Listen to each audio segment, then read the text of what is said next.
My son has been coming home every holiday, but his school says he died 2 years ago.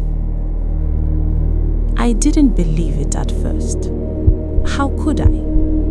He just came home 3 weeks ago. We ate together. We talked. He laughed with his younger brother. Everything felt normal. So I went to his school just to clear the confusion. But the moment I walked into the principal's office, something didn't feel right. Madam, your son is no longer a student of this school. The principal's voice was calm, but something about it felt wrong. I frowned. What do you mean? He's in SS2. He just came home 3 weeks ago for the holidays. She didn't respond immediately. Instead, she slowly opened a thick file on her desk. Her fingers trembled as she flipped through the pages, like she was afraid of what she was about to find. Then she stopped. Obadiah Kingsley, she read quietly. Yes, I said, that's my son. She looked up at me. Madam, according to our records, your son was involved in an accident 2 years ago during midterm break. My heart skipped. What accident? The vehicle he boarded on his way back to school lost control and fell into a river, she said carefully. It was reported to us by local authorities. The room suddenly felt too small. And my son, I asked, my voice barely holding. She hesitated. The vehicle was never recovered. No bodies were found. She paused. Since then, he has been declared missing, presumed dead. For a moment, I just stared at her. Then I laughed. It was a dry, confused laugh. No, that's not possible, I said, shaking my head. My son is alive. He comes home every holiday.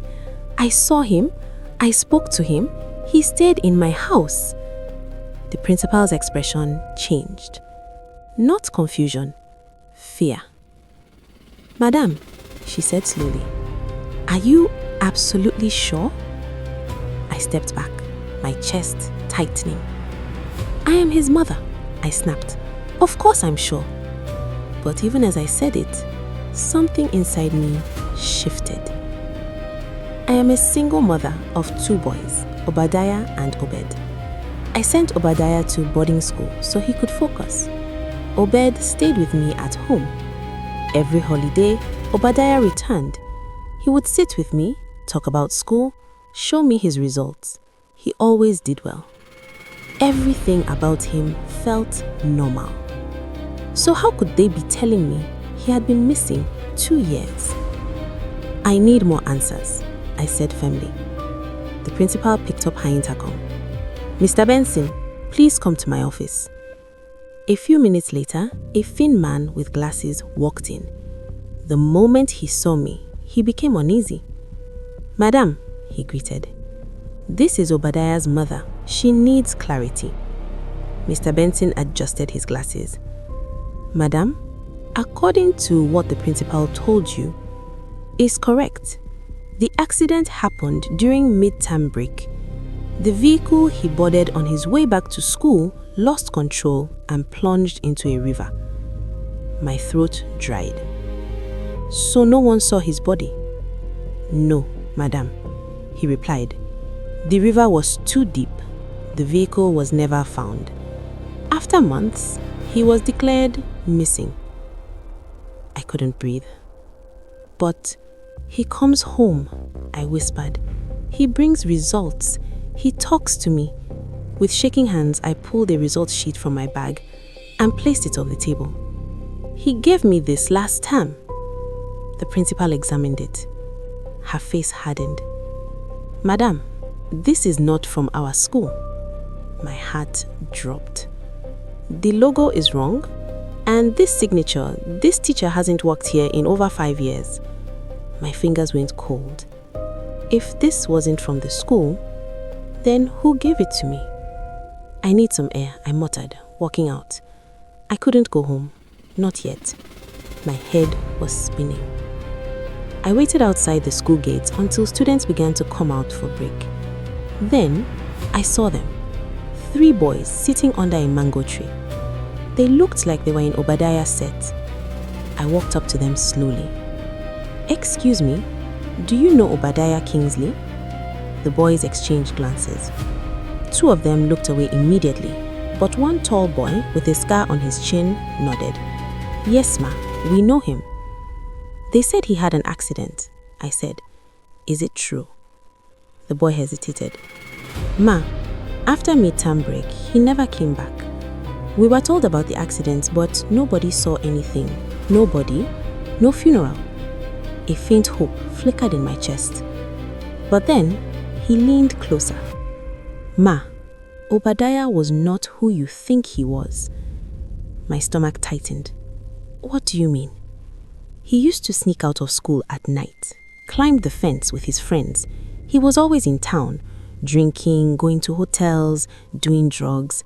The school was planning to expel him before he disappeared." My world shattered. "No, you are lying," I said weakly. "He brings me my results. He's a good student." The boy shook his head. "Ma, those results are fake. He knew people who could print anything. He was hardly ever in class." My knees gave way and I sank to the ground. The son I thought I knew was a stranger. "So, do you think he's alive?" I asked. The boy shrugged. "If he survived the accident, maybe. Or maybe he used it as a bit to disappear. But if he didn't, then he's gone." I walked back to my car in a daze.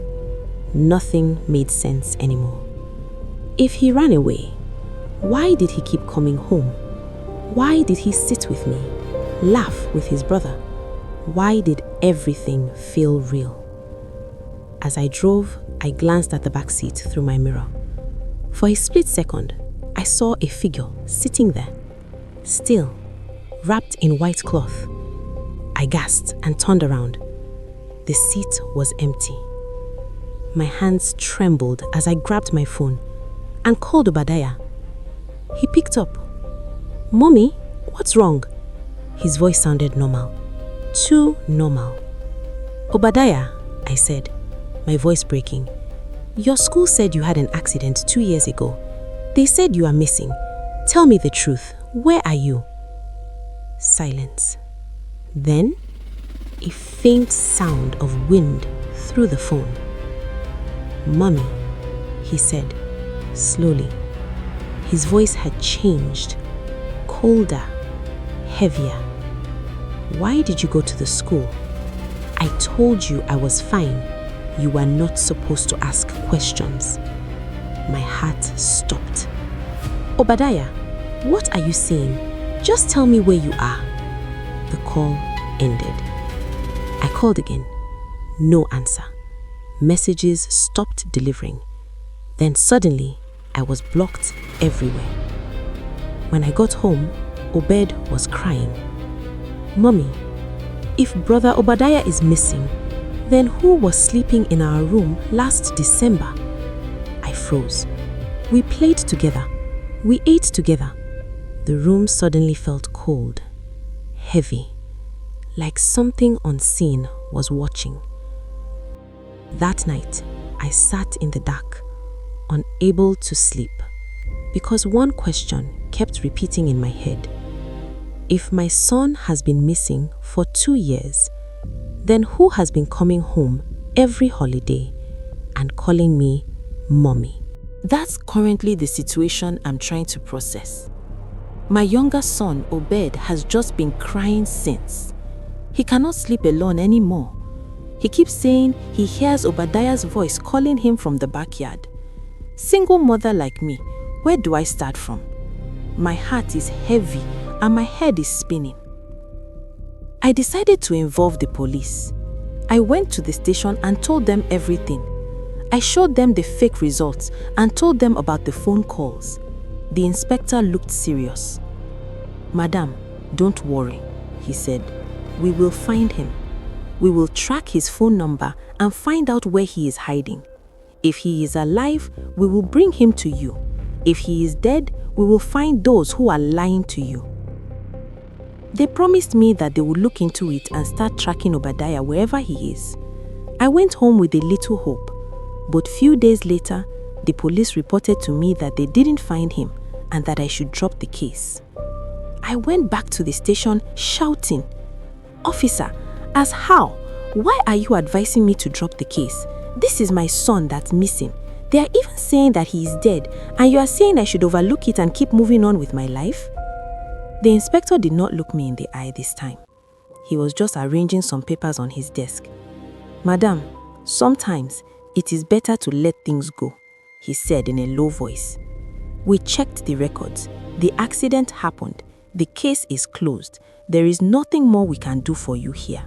Please, go home and take care of your other son." "No," I screamed. "You said you would track the number. What did you find?" "The number does not exist," he said flatly. "It has never existed.